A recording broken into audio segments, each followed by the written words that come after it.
Amis téléspectateurs, bonsoir, bienvenue si vous nous rejoignez à ce 56 minutes synthèse. Tout d'abord, les titres à la une de la semaine. La délégation du Conseil de sécurité de l'ONU satisfaite des progrès réalisés en Haïti grâce au soutien de la MINUSTAH, notamment en matière de stabilité. Côté élection, le Conseil promet son appui à Haïti si les acteurs de la crise politique parviennent à une entente. Constitution d'un bureau au Sénat qui ne compte plus que 10 sénateurs. Andriss Riché en devient le président et à ce titre, il donne suite au dossier laissé par son prédécesseur, comme sollicité le décharge pour l'ancien Premier ministre Laurent Lamotte. L'inspection générale de la PNH entend apporter une réponse significative aux brutalités policières.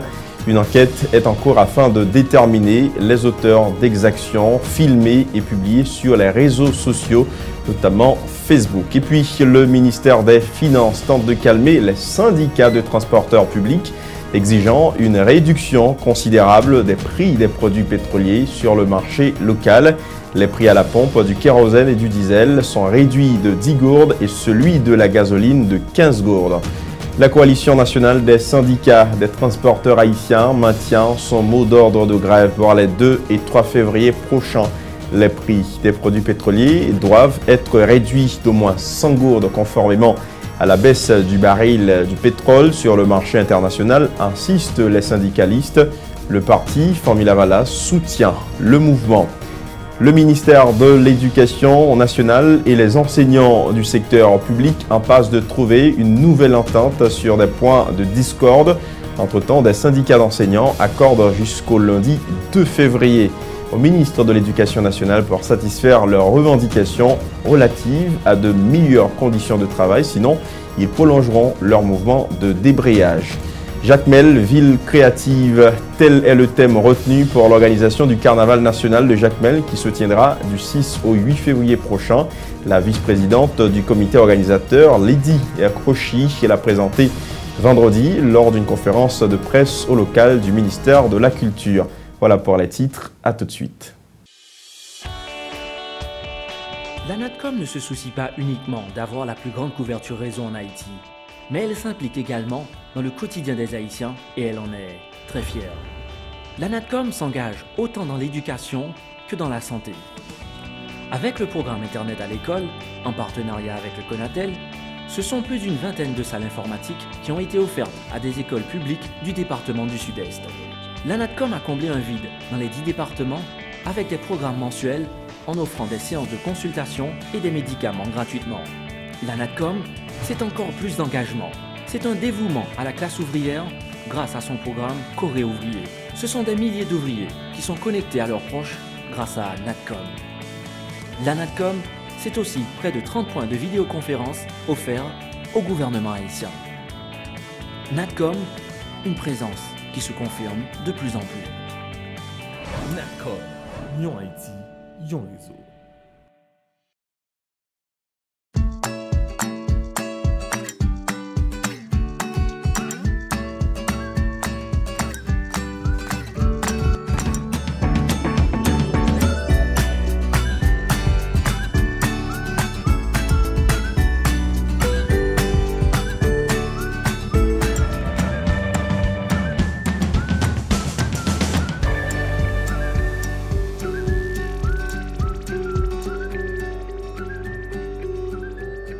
Bienvenue au développement de 56 minutes synthèse, fin le 25 janvier dernier de la visite d'une délégation du Conseil de sécurité de l'ONU en mission d'évaluation en Haïti. Durant leur séjour, ces diplomates ont rencontré plusieurs autorités du pays, dont le président de la République, des officiels du gouvernement, des membres du Conseil électoral provisoire, des dignitaires de troupes contributeurs de la MINUSTAH.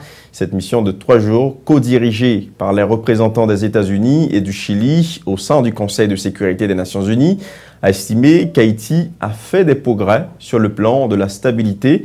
Les diplomates onusiens qui ont recueilli les revendications des acteurs politiques autour de la tenue d'élections dans le pays cette année ont plaidé en faveur d'élections libres, honnêtes et transparentes en Haïti. Samantha Power, représentante des États-Unis. It would be a big mistake. Ce serait une erreur que d'autres pays viennent en Haïti pour dicter comment vous allez mener votre politique. You do your politics. Donc ce sera au gouverneur haïtien, à l'opposition haïtienne, aux citoyens haïtiens de se mettre ensemble afin d'assurer que les élections soient menées dans les plus brefs délais possibles. Et lorsque cette volonté politique sera en place, toute la communauté, parmi toutes les communautés, les Nations Unies et tout l'international sera présent pour supporter Haïti dans le pas suivant. As it takes these next steps. Maintenir les troupes de la mission onusienne en Haïti, notamment durant la période électorale, telle est la demande formulée par le ministre haïtien de Justice Pierre-Richard Kazimi, fraîchement installé dans ses nouvelles fonctions à l'endroit des membres de la délégation du Conseil de sécurité de l'ONU qui clôturait une visite de 72 heures en Haïti le 25 janvier dernier. C'était lors d'une cérémonie à l'Académie de police à Frères. Reportage Jonis de Saint-Ilus et Yvan Seyid. Alors que de nombreuses voix persistent à exiger le départ des troupes de l'ONU d'Haïti, le ministre haïtien de la Justice souhaite le contraire. En présence de plusieurs hauts dignitaires du Conseil de sécurité des Nations Unies en visite à Port-au-Prince, Pierre-Richard Kazimi a salué le travail de la MINUSTAH dans le pays et appelle le Conseil de sécurité de l'ONU à maintenir ses troupes sur le sol haïtien.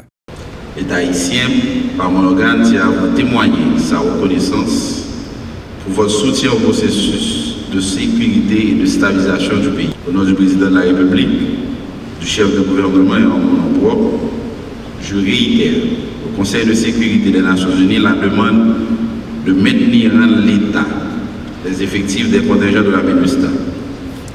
Dans le sillage des prochaines joutes électorales, le ministre Pierre-Richard Kazimi se montre inquiet et tente de justifier sa demande. Néanmoins, j'invite le Conseil de sécurité à ne pas réduire les effectifs de la MINUSTAH pendant le processus électoral. Au contraire, il est nécessaire de renforcer les contingents de la mission onusienne à l'occasion des préparatifs de la tenue et de la fin des élections. Dans sa résolution 2180, en date du 14 octobre 2014, le Conseil de sécurité de l'ONU avait prévu de réduire sa composante militaire à 2320 soldats, tandis que celle de la police passerait à 2601 agents. La mission des Nations Unies pour la stabilisation d'Haïti, MINUSTAH, est présente en Haïti depuis mars 2014, suite à la chute de l'ancien président Jean-Bertrand Aristide. Depuis, la MINUSTAH s'est retrouvée au cœur de nombreux scandales, notamment le viol sur un jeune garçon en juillet 2012 et est tenue responsable de l'introduction du choléra en Haïti, épidémie qui a causé plus de 8000 morts dans le pays d'octobre 2010 à date.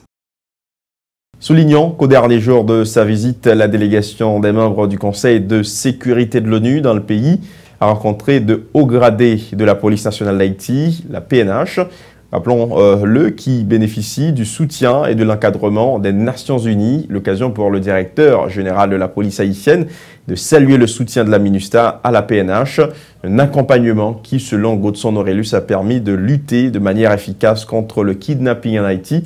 Toutefois, M. Aurelius se dit reconnaître que des efforts restent à faire en vue de réduire les actes d'homicide en nette augmentation ces derniers temps dans le pays. Il s'est par ailleurs montré inquiet face aux séries de manifestations violentes organisées ces derniers jours dans le pays, des comportements qui risquent de saper les efforts déjà entrepris pour rendre plus professionnelle l'institution policière, a expliqué Godson Aurelius. On l'écoute. L'heure est maintenant à la gestion des manifestations, les unes plus violentes que les autres. Nos troupes de maintien d'ordre y sont bien préparées et font jusque-là preuve de bon professionnalisme. En outre, si l'analyse interne de l'institution nous indique que les dernières mesures prises dans le cadre de l'exécution du plan et de la gestion de la sécurité nous orientent vers la bonne direction, que ce soit en matière d'augmentation d'effectifs, en formation, qu'en équipement et en matériel d'information, et en matériel et information, l'analyse externe à l'institution nous cause certaines préoccupations. Les manifestations, la situation précaire des masses risque de ralentir, voire annuler les efforts jusque-là entrepris pour créer un climat serein, propice à l'investissement tant national qu'étranger. Ainsi, l'idée d'une relève sûre par la police haïtienne nous commande de nous approprier certaines compétences et technologies disponibles au sein de la MINUSTAH, notamment à travers la formation, quitte à intégrer certains cursus au programme de l'école de police et de l'académie. Installation le lundi 26 janvier 2015 à la primature du ministre délégué chargé des questions électorales, Fritz Jean-Louis. C'est le Premier ministre Evans Paul qui a procédé à son installation en présence notamment du ministre de la Communication et de membres du Conseil électoral provisoire. Conscient de la lourde tâche qui l'attend, Fritz Jean-Louis a promis de travailler en étroite collaboration avec les membres du CEP afin d'organiser des élections libres, crédibles, inclusives et transparentes. Écoutons-le. Le président de la République, face au blocage récent de la machine électorale, insiste sur l'obligation de créer, dans les meilleurs délais, toutes les conditions et de donner aux acteurs concernés les instruments fiables devant permettre l'organisation crédible et transparente des élections. Lors des discussions relatives à la constitution de l'actuel cabinet ministériel, le président de la République, d'entente avec moi-même et les autres parties prenantes, avait conclu que la création de ce poste serait un atout exceptionnel pour arriver aux prochaines élections si attendues par le peuple haïtien, les acteurs politiques et nos partenaires internationaux. Personnellement, je mise sur cette structure qui aidera à veiller à ce que la loi électorale soit validée, respectée et appliquée. Une mission de haut niveau du club de Madrid est arrivée en Haïti mardi dernier dans le cadre d'une visite de 3 jours. Il s'agissait pour cette délégation conduite par l'ancien président mexicain Felipe Calderón ainsi que l'ex-président bolivien actuellement vice-président du club Jorge Quiroga de recueillir la position des acteurs politiques haïtiens sur la conjoncture actuelle et de promouvoir un dialogue inclusif et encourager la restauration d'un climat de confiance parmi les protagonistes. La mission du club de Madrid a rencontré le chef de l'État Michel Martelly et le Premier ministre Evans Paul au Palais national. Le jour de son arrivée, elle a rencontré des dirigeants de partis politiques ainsi que des membres de la communauté internationale dans le pays. Les discussions ont porté sur la tenue d'élections justes, transparentes et inclusives dans le pays en 2015 ainsi que favoriser le dialogue et la recherche de consensus entre les acteurs afin de réduire les risques d'aggravation de la crise politique actuelle. Rencontre jeudi entre le Premier ministre Evans Paul et une délégation de la mission onusienne en Haïti, présidée par la représentante spéciale du secrétaire général des Nations Unies en Haïti, Mme Sandra Honoré. Les discussions portaient sur les actions de la MINUSTAH, notamment en matière de sécurité et stabilité politique, appui à la gouvernance et au système judiciaire, ainsi qu'à l'appui à l'organisation des prochaines élections dans le pays. Le Premier ministre Evans Paul dit saluer les efforts de la mission onusienne en Haïti, en particulier dans les domaines de la consolidation du climat sécuritaire et de la stabilité politique. De son côté, Mme Honoré a félicité le chef de l'État, Michel-Joseph Martelly, et le Premier ministre pour les efforts consentis en vue de la formation de ce gouvernement de consensus par rapport aux prochaines joutes. La MINUSTAH promet d'appuyer le CEP dans le processus électoral en mettant des fonds à sa disposition et également en participant à la formation de 5000 agents de sécurité électorale et à la formation. Il faut souligner que mercredi, le Premier ministre Evans Paul avait discuté avec l'ambassadeur du Canada accrédité en Haïti, Paulin Caldwell-Saint-Onge. Les échanges ont porté sur la relation bilatérale entre les deux pays ainsi que la question de la réalisation des élections en Haïti. À l'issue de la rencontre, la diplomate canadienne a rapporté avoir encouragé la tenue d'élections crédibles, justes et inclusives le plus rapidement possible dans le pays. Elle a réaffirmé l'engagement de son pays à accompagner Haïti. Autre point, le gouvernement met les bouchées doubles pour la réalisation d'élections crédibles, transparentes et inclusives cette année, a informé le porte-parole du gouvernement. Pour l'instant, l'État haïtien a déjà déposé au fonds fiduciaire un montant de 13 millions de dollars devant servir à la réalisation des prochaines joutes électorales.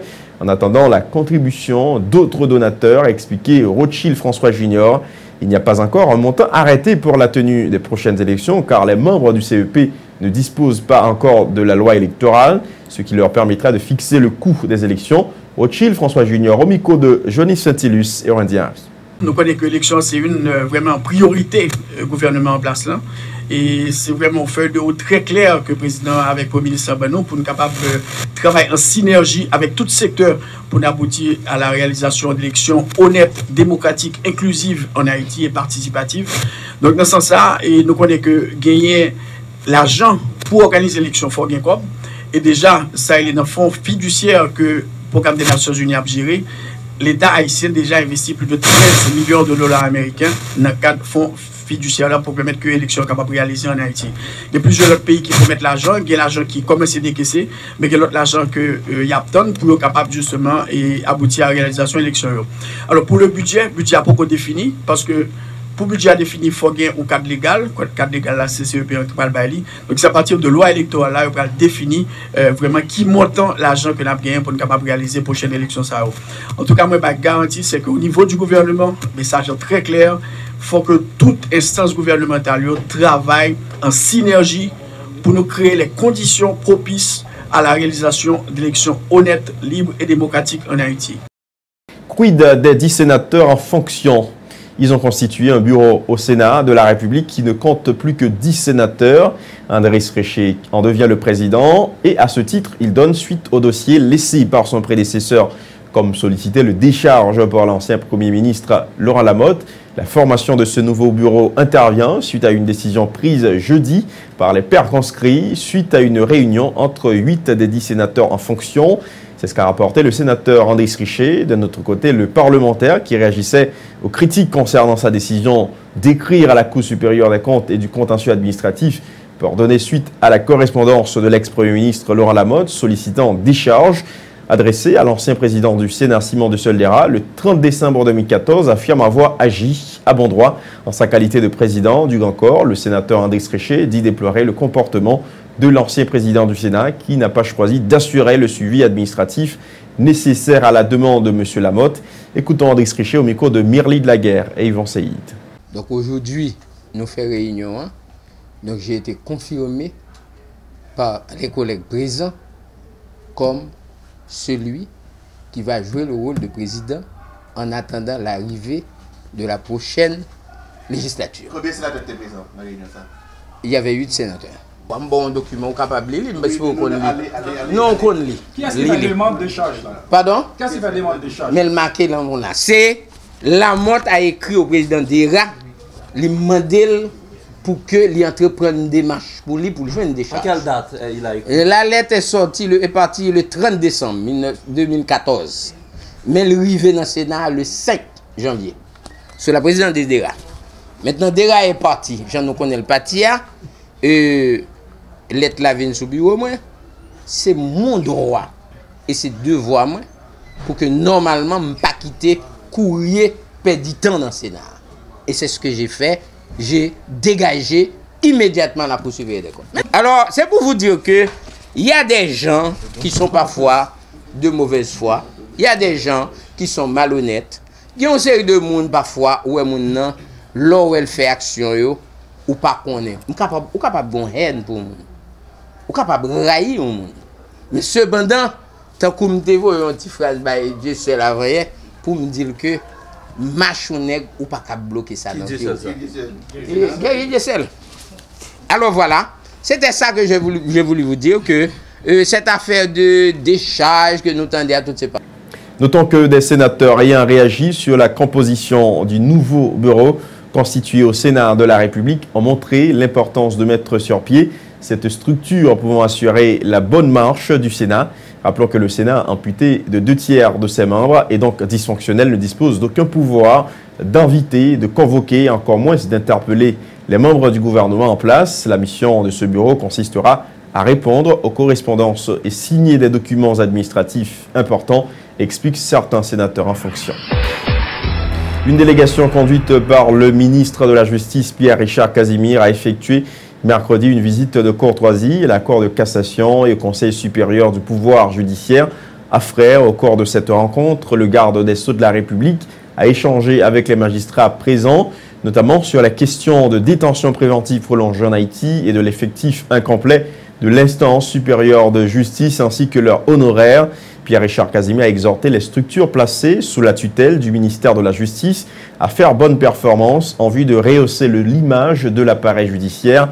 Les propos du ministre de la Justice recueillis par Michel Depayan et Max Joseph. Nous connaissons un paquet de nouvelles lois qui régissent la justice à lui-même.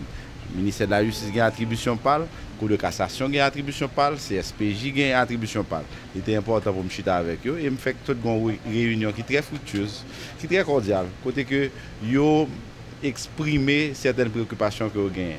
Par exemple, je ne dis à Cour de cassation qui normalement est supposé fonctionner en effectif de 12 juges, je ne dis à il a fonctionné avec 8 juges. Or, au regard de la loi, Cour de cassation gagne ça relève 2 sections, 5 en bas, 5 en l'autre bord. Donc si vous 7, il y a des difficultés pour gagner 2 sections.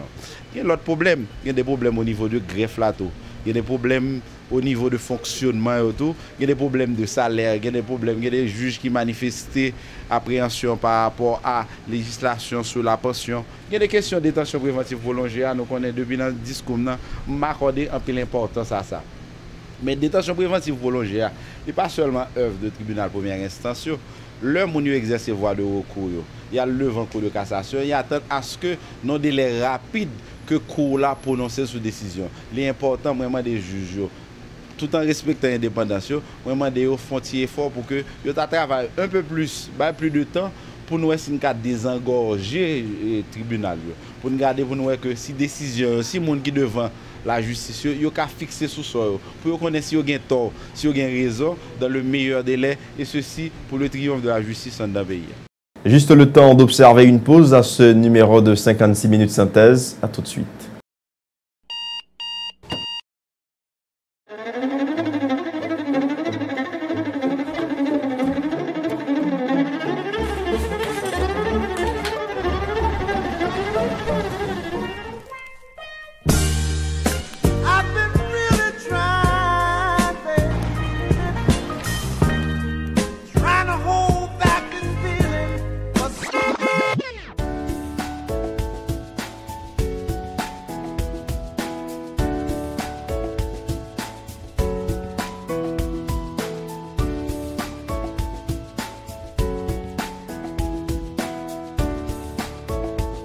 Démaquillant, lotion après rasage et lotion rafraîchissante.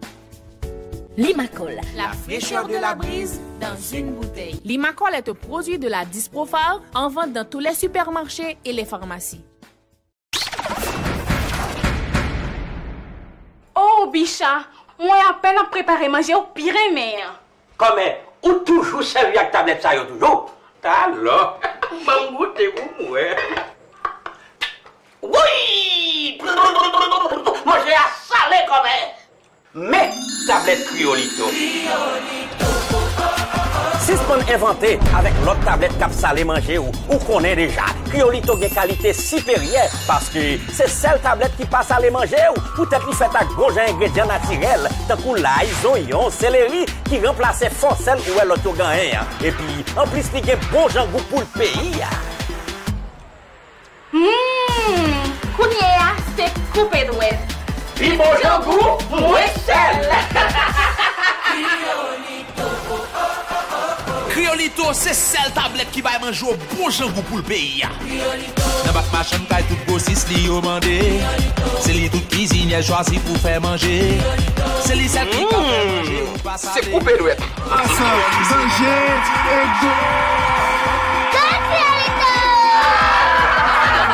Criolito, c'est numéro 1.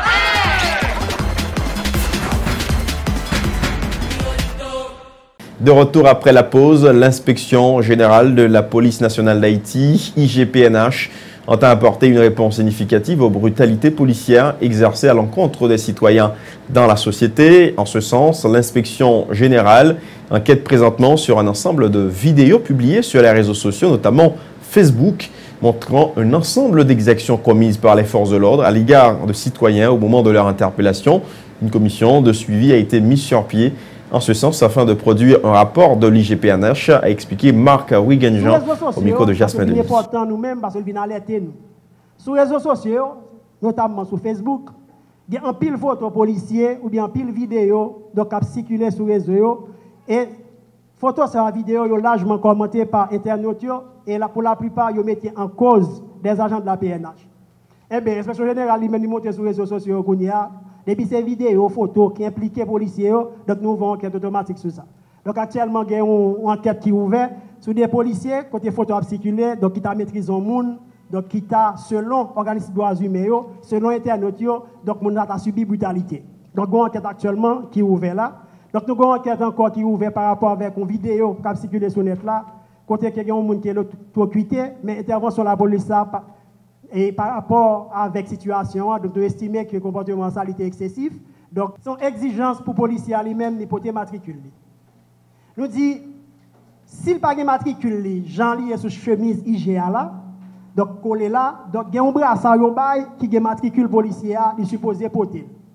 Donc, c'est matricule là qui identifie les policiers, qui fait que chaque fois dans la rue, donc s'ils font citoyen un bagage, c'est sous matricule ça que le citoyen a identifié, puisque le pape jamais qu'on donne. Donc, c'est une obligation pour les policiers lui-même d'hypothèse. Mais puisque les questions sont questions récurrentes, l'inspection générale te fait recommandation à la direction générale de telle sorte que si on n'a pas de matricule qui est sous chemise, qu'il y ait un brassard qui est matricule là. Donc, au cours de son bilan pour le mois de janvier 2015, l'inspection générale de la PNH a traité plus d'une cinquantaine de dossiers. Parmi les mesures prises liées au traitement de ces dossiers, l'inspection générale recommande la révocation de 9 policiers, dont 3 sont impliqués dans des actes de corruption. Ces 3 agents de police ont facilité à certains prisonniers de se procurer de la drogue et des téléphones portables au pénitencier national et à la prison civile de la Croix-des-Bouquets. Plus de détails avec le porte-parole de l'inspection générale, Marc Wigenjean. Donc pour moi, janvier 2015, qui j'ai l'inspection générale travaille. Donc il y a un dossier d'enquête pour le mois de janvier. Pour le mois de janvier, un dossier qui est signé et qui a le directeur général là, au nombre de 54. Recommandation de renvoi qui est déjà faite, au nombre de 9. Dans 9 cas, il y a 3 pour corruption. Donc, il y a 2 là-dedans, c'est les gens qui ont vendu drogue et qui ont introduit le téléphone portable dans le niveau pénitentiaire national. Gros l'autre policier tout qui fait même bagarre là dans le niveau prison Croix-des-Bouquets. Donc, nous comptons qui conséquences ça a gagné. Si drogue là rentre dans la prison, ZAM qui rentré, si téléphone là rentré, tout l'autre objet interdit qui rentre dans la prison. Donc, depuis le dernier événement, au côté de monde qui est sauvé dans la prison Croix-des-Bouquets, l'inspection générale mettait une attention soutenue sous question de sécurité dans le niveau prison. Donc, dans ce sens, nous recommandons 9 révocations, nous recommandons 7 mises en disponibilité, 18 suspensions, nous recommandons pour les policiers payer 9 armes qui ont perdu, nous recommandons pour classer 22 dossiers, pour envoyer par parquet 8 dossiers, nous aviser 22 plaignants de résultats d'enquête. Et puis nous prononcer, en fait, nous recommander 4 réprimandes. Acte d'enquête pour janvier 2015, nous faisons déjà 82 convocations pour moi, 131 auditions, enquête de voisinage, enquête de terrain, nous faisons 11. Nous faisons 30 invitations, nous faisons 12 confrontations, nous avons chèque 162 policiers, nous prononçons 7 mesures conservatoires, nous mettons 8 policiers en isolement et nous déjà levé 7 mesures conservatoires, nous faisons 3 levées d'isolement. Autre dossier, le mouvement de protestation des étudiants de la faculté d'agronomie et de médecine vétérinaire de l'UH pour protester contre le choix de Jean-François Thomas comme ministre de l'Agriculture prend de l'ampleur. Mercredi, les protestataires ont incendié une voiture affectée au service de l'État et érigé des barricades qui ont paralysé la circulation automobile au niveau de la nationale numéro 1. La police a dû intervenir pour rétablir l'ordre en recourant à l'usage de gaz lacrymogène. Ces étudiants appellent le président de la République à désigner un nouveau ministre de l'Agriculture et 2 autres personnalités pour remplacer le secrétaire d'État à la réforme agraire Fednel Monchéry est nommé secrétaire d'État à la relance agricole. Les étudiants jugent ces 3 personnalités incompétentes pour occuper ces fonctions et annoncent qu'ils maintiendront leur mouvement jusqu'à satisfaction de leurs revendications. Ils sont au micro de Samus David François. Soit regardez que depuis 9 jours, nous avons un bagage pacifique qu'on a fait, tout simplement nous faire. Mais le ministère là, nous pas accepter de rentrer dans ce ministère là. Mais comme nous, le pays, le pape dirigé, le président Matéli là, il ne va jamais dire depuis 9 jours, le ministère de l'Agriculture qui fait notre pays. C'est un pays qui est essentiellement agricole. Le ministère de l'Agriculture fait depuis 9 jours, c'est un dirigeant, donc il y a un bagage. Comme nous, on ne va jamais dire rien, sur le 9e jour, nous décidons de nous prendre la rue pour aller à la nous demander, il faut que le président Matéli quitte le pays. Premier jour là, donc c'est pas la police qui a dévoilé, c'était chimère qui est venu nous coup de bouteille, nous coup de roche. Donc mais ceci, il y a des gens qui chimère est venu, il y a des comme non mais ils viennent nous coup de bouteille, ils dit faut que le ministre l'entrée, donc tout ça. Donc nous-mêmes que votre gens nous dit que chaque étudiant dans la faculté d'agronomie fin mourir, donc chaque agronome qui dans le secteur là, laisse ça, donc le ministre lui-même la place là. Bon, je dis le ministre, donc monsieur Jean-François Thomas, parce que nous ne pas reconnaître monsieur dans notre ministère de l'Agriculture. Dossier économie à présent, comme pour calmer des syndicats de transporteurs publics, exigeant une réduction considérable des prix des produits pétroliers sur le marché local. Le ministère des Finances a annoncé vendredi soir une réduction des prix à la pompe. Le kérosène passera de 171 gourdes à 160 gourdes, le diesel de 177 à 167 gourdes, tandis que la gasoline qui se vendait à 215 gourdes coûtera 200 gourdes dorénavant. Suivez les précisions du ministre des Finances, Wilson Lalo, micro de Max Joseph. Conférence de presse, c'est pour nous annoncer fin négociation que nous avons commencé depuis lundi dernier, avec centrale syndicale sous question prix produits pétroliers que tu as demandé ajustement la dernière. Et après discussion que tu fais avec tout le groupe syndical, eh bien, là, nous aboutit à une conclusion que nous sommes présentés par la presse qui dit que prix gasoline passé de 215 gourdes à 200 gourdes, donc il baissé de 15 gourdes. Prix diesel passé de 177 gourdes à 167 gourdes, il baissé de 10 gourdes. Et prix kérosène passé de 171 gourdes à 161 gourdes, il baissé de 10 gourdes. Et que prix ça sera effectif dans Pompio à partir de lundi matin. Le coordonnateur du Front national des syndicats haïtiens salue l'accord conclu entre le gouvernement et certains syndicalistes de transport en commun autour de la réduction du prix des produits pétroliers sur le marché local. En ce sens, Retes Joseph se prononce contre la grève annoncée par des organisations syndicales du transport en commun pour les 2 et 3 février prochains.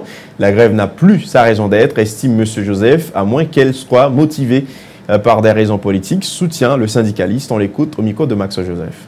Quel que soit le déficit qui gagne, le pétrole a sorti de 120 $ à 40 $ et la continue à descendre, il faut prix baisser sur le marché national. Le gaz là, c'est un produit transversal qui est lié. L'aile montée, il y a des conséquences sur presque tout produit que nous avons besoin pour fonctionner dans le pays. Nous ne pouvons pas arrêter pour nous croiser bois, nous pour nous dire l'État n'a pas qu'à subventionner encore et pour ne pas baisser le prix. Après toute discussion, nous te jeunes en entente. Mais qui peut y un accord parce qu'il peut aussi. Pour que vous fait bac sur la dernière augmentation que vous avez fait. Côté que vous avez passé à 171 gouttes pour nous retourner dans le prix normal qu'il était. Gasoline a passé à 215 gouttes pour le retourner dans le prix normal qu'il était à 200 gouttes. Diesel là est passé à 177 gouttes pour le retourner à 162 gouttes encore. Mais nous dit, pour nous accepter minimum ça, à partir du mois de février, si le pétrole là continue à chuter sur le marché international là, il faut que vous retirez un bagage sous prix ça encore. Sous nouveau prix pour le publier là. Il faut continuer à retirer sous lui. Elle dit, sacrifice ça l'État haïtien pour le consentir, le gouvernement pour le consentir là, il pour le gain en pile conséquences pour le pays. Les responsables de la coalition nationale des syndicats de transport haïtiens maintiennent leur mot d'ordre de grève lancé pour les 2 et 3 février en vue d'exiger la baisse du prix du carburant sur le marché local. Tout en reconnaissant la volonté du ministre des Finances de dialoguer avec les syndicalistes du transport en commun, les dirigeants de la CNSTH plaident en faveur d'une réduction de 100 gourdes du prix de l'essence à la pompe. Par ailleurs, la CNSTH rappelle qu'aucun syndicat n'est autorisé à dialoguer en son nom. Tour à tour, Dieu-Maître Saint-Fort et Duclos Bénissois, porte-parole et responsable des relations publiques à CNSTH, ils étaient tous deux au micro de Ephésien Mathieu. CNSTH jeudi a révélé la presse pour confirmer grève des journées qui c'est lundi à mardi 2015 ça. Grève ça c'est revendication de toute population haïtienne parce que pétrole c'est un produit transversal, il traverse tout projet yo. Donc pays a arrivé dans une situation, c'est pas nous en tant que syndicalistes qui vendent pour nous faire grève, c'est l'État haïtien même qui met la population dans une situation pour faire grève. Baril pétrole là sur le marché international qui a continué à descendre. Nous t'ai parlé de $39 hier, je ne dis moins que $39. La continue à descendre toujours. D'ailleurs, son bataille politique qui est au niveau international, je ne dis c'est pas nous-mêmes qui sommes pauvres haïtiens, j'ai dit là, qui vous payer les conséquences là. Et nous, c'est le seul pays sous la terre, je ne dis à Gaza, piche à la Cali. Il n'y a aucun pays Gaza à hauteur ça. Tout côté le descend.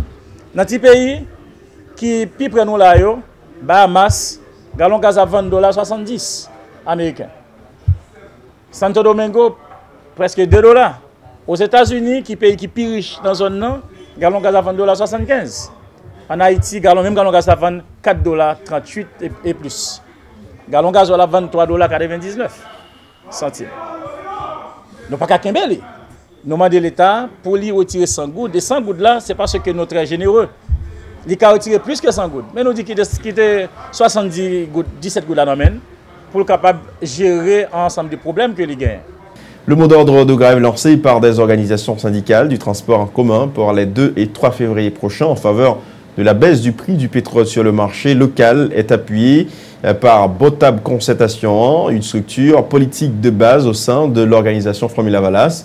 Les membres de cette entité disent que compte tenu de la baisse considérable du prix du baril de pétrole observée depuis quelque temps sur le marché international, la gasoline qui se vend actuellement à 245 gourdes en Haïti passe à 120 gourdes, le gazoil qui se vend à 177 gourdes passe à 77 gourdes et le kérosène qui se vend à 171 gourdes passe à 71 gourdes.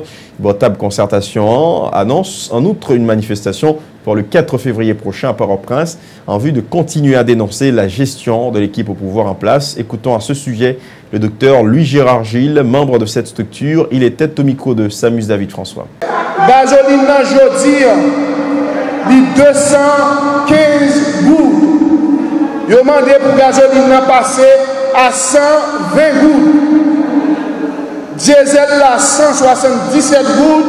Jodi j'en descend sur le marché international là, il y a qu'à faire bénéfice par eux si on passe à 77 goud. Kérosène là 171 goud. Je dis à nous demander pour 71 goud. Si ce n'est pas ça, toute notre mesure, c'est saupoudrage. Nous ne pas prendre là-dedans, mobilisation à continuer. Pire, c'est pour ça nous-mêmes, Botab Concertation, nous avons fait un seul avec syndicat chauffeur, professeur d'école, à tout élève lycée, un seul à tout ouvrier factory pour nous demander sympathisants, partisans, membres famille Lavalas pour respecter le mot d'ordre grève qui lancé jour cap lundi 2, mardi 3 février et nous profiter casser rendez-vous sous béton ensemble avec eux jour cap prédit 4 février pour nous le faire tendez voix nous. Parlons éducation à présent. Une nouvelle entente est sur le point de trouver entre le ministère de l'Éducation nationale et les enseignants du secteur public, a annoncé le ministre de l'Éducation nationale Nesmi Maniga. En ce sens, le titulaire du ministère entendait signer vendredi un accord entre le ministère de l'Éducation nationale avec plusieurs représentants d'organisations de syndicats d'enseignants.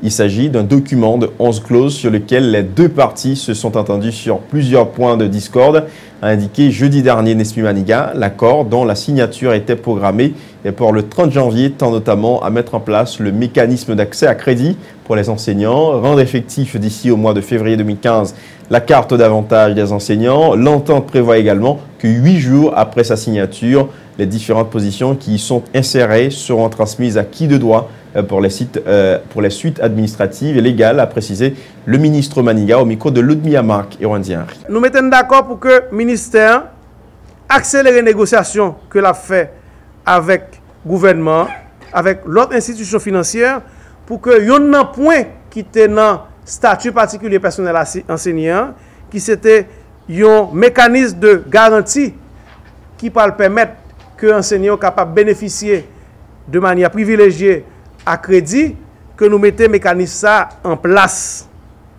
Et nous mettons d'accord pour que nous accélérions les discussions. Et en plus de ça, nous mettons d'accord tout pour que 4 avantages enseignants, bénéfices qui commencent à annoncer, notamment à travers Natcom, à travers Maison Henri Deschamps, pour que dès mois février, pour que les enseignants soient capables de commencer à bénéficier de l'avantage. Troisième point, nous mettons d'accord tout pour que 8 jours après nous finissons de signer un document, proposition grille salariale qui faite et qui était signée par représentants syndicats te voye une négociation pour que le ministère transmette à qui de droit au niveau gouvernement pour suite administrative avec suite légale. D'un autre côté, le ministre de l'Éducation nationale et de la formation professionnelle dit déplorer que les différentes organisations syndicales d'enseignants ont chacune leurs propres revendications. Ce qui, a-t-il fait remarquer, constitue un obstacle à la réussite du dialogue longtemps initié entre le ministère et les syndicats d'enseignants. Le ministre Maniga a invité ces derniers à faire front commun en vue de poser les problèmes qui affectent le système éducatif haïtien au cas par cas. Un regroupement de professeurs d'écoles publiques menace d'intensifier son mouvement de débrayage si les responsables du ministère de l'Éducation nationale refusent de satisfaire leurs revendications visant l'amélioration de leurs conditions de travail. Ces enseignants accordent jusqu'à lundi 2 février au ministre de l'Éducation nationale, Nesmi Maniga, pour trouver une issue à la crise qui paralyse le fonctionnement des écoles publiques. Depuis des semaines, Lacroix Jeffros, professeur de philosophie au lycée Alexandre Pétion, qui rappelle que l'éducation est la base de toute société en développement, estime qu'il est inacceptable que les écoles privées fonctionnent normalement alors que celles du secteur public ont du mal à fonctionner. Lacroix Jeffros au micro de Johnny Saint-Ilus et Samus David François. Ça fait 2 mois. Sorti dans le mois de décembre, arrivé dans le mois de janvier, si moun dans l'école l'État yo, pas jamais aller à l'école. Mais chaque jour, si moun dans l'école privée yo même, yo pral l'école. Ça fait que moi mal et nous tous ensemble tout ça touche nous. C'est peut-être ça n'a levé voix nous bien fort pour nous demander tous dirigeants yo, précisément gouvernement Evans Paul et Michel Matéli accompagner ministre Nesmi pour prendre main pour que à partir lundi prochain pour tout le monde qui a retourné l'école correctement.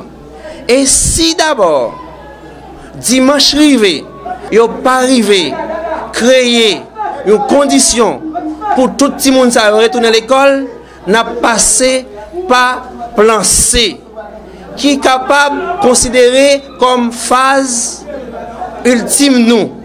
Laisse ça, il y a obligé, sans concession, faire tout ça, il y a fait longtemps, qui est très long, tout de suite. N'a fait reconnaître Haïti actuellement. Même Jean Dessalines, Pétion, Christophe Teconfel, il y a une série de monde qui prêt pour sacrifier pour une série de bêtises par répéter dans le pays encore. Mardi dernier, les élèves du lycée Horatius L'Aventure à Delmas 75 ont protesté contre l'absence de professeurs dans les salles de classe. Dans cette école qui fonctionne en double vacation, les élèves du matin suivent régulièrement leurs cours. Les professeurs sont présents dans les salles de classe, tandis que pour ceux de l'après-midi, c'est totalement le contraire. Les enseignants en grève sont absents, une situation qui aurait soulevé le mécontentement des élèves de la vacation PM. Mardi dernier, l'institution s'est réveillée saccagée. Les élèves du matin disent soupçonner ceux du soir dans cette affaire.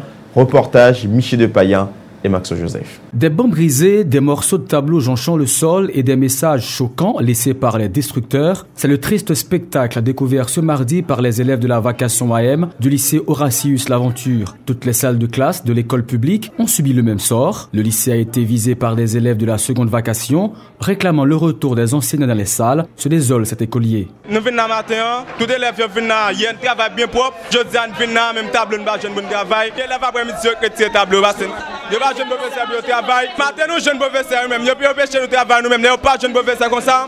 Nous retirons le tableau pour battre travail. Le directeur de l'établissement Hippolyte Patrick dénonce le caractère intolérable de ces attaques portées contre un lieu d'enseignement et d'éducation. Par ailleurs, il impute la responsabilité à un censeur du groupe PM dont le fonctionnement est perturbé par la grève des enseignants depuis plus d'une dizaine de jours. Ces œuvres, il y a un professeur suppléant qui est le Bibé Castor, qui est transféré, mais qui a un petit groupe de gens qui ont habillé un élève, le 10 élèves, qui n'est pas 10, mais qui a pour mission perturber le bon fonctionnement lycéen. L'éducation, un droit fondamental pour tous, est devenue inaccessible aux élèves du lycée Horatius L'Aventure. Suite au saccage, la hantise de l'échec demeure le sentiment le plus partagé chez les écoliers à quelques mois des examens officiels. Parlons culture. Jacmel, ville créative, tel est le thème retenu pour l'organisation du Carnaval national de Jacmel qui se tiendra du 6 au 8 février prochain. La vice-présidente du comité organisateur, Lydie Crochy, l'a présenté vendredi lors d'une conférence de presse au local du ministère de la Culture. Le thème de l'édition 2015 des festivités carnavalesques de Jacmel a été choisi pour fêter la désignation en 2014 de Jacmel parmi les nouveaux membres du réseau des villes créatives de l'UNESCO, a indiqué Lydie Crochy au cours de cette manifestation culturelle de 3 jours. La cité d'Alcibiade-Pomerac, réputée pour son artisanat, ses arts populaires ainsi que son hospitalité, entend mettre tout en branle pour accueillir les visiteurs. Lydie Crochy nous présente le programme des activités au micro de Michel Depayen et Max Joseph. Nous avons 6 février, nous avons fait une soirée carnaval traditionnelle. De 5h à 9h, on a fait l'amphithéâtre Jacmel. Côté, nous avons un sketch juif errant, nous avons une animation crapaud, tresseur de ruban. Et puis, tout comme nouveauté, nous avons porté concours meringue carnaval pour jeunes groupes sonores. Samedi 7 février, nous avons un carnaval des petits. Nous avons une exposition photo masse carnaval dans le centre de convention jusqu'à Mardi Gras. Et puis, dans la soirée de 7h à 10h, on a un cocktail poétique déguisé. Et puis, dans dimanche matin, dimanche carnaval, le 8, on a de 10h à 11h, on a une conférence de presse sur le lancement du carnaval au centre de convention à nouveau. Et à partir de 11h30, le défilé a commencé. On a une troupe de danse de Jacmel avec troupe de danse que nous invitons. À peu près 600 danseurs dans le défilé. Nous avons après défilé groupe masqué, environ 2000 masques qui vont défiler sur le parcours. Nous avons 18 bandes à pied qui ont un maillot de plusieurs couleurs qui ont rappelé le thème carnaval noir, Jacmel ville créative. Et ensuite, dans Pita, nous avons un orchestre local et puis l'autre, peut-être que nous avons l'autre que nous encore pour parler avec eux.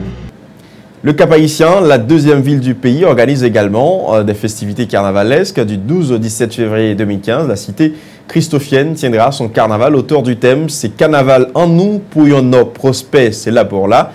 L'agent exécutif intérimaire du Cap-Haïtien, Yvon Altéon, qui a présenté le calendrier des activités, n'était pas en mesure de préciser le montant du budget alloué à l'organisation des festivités carnavalesques dans la deuxième ville du pays.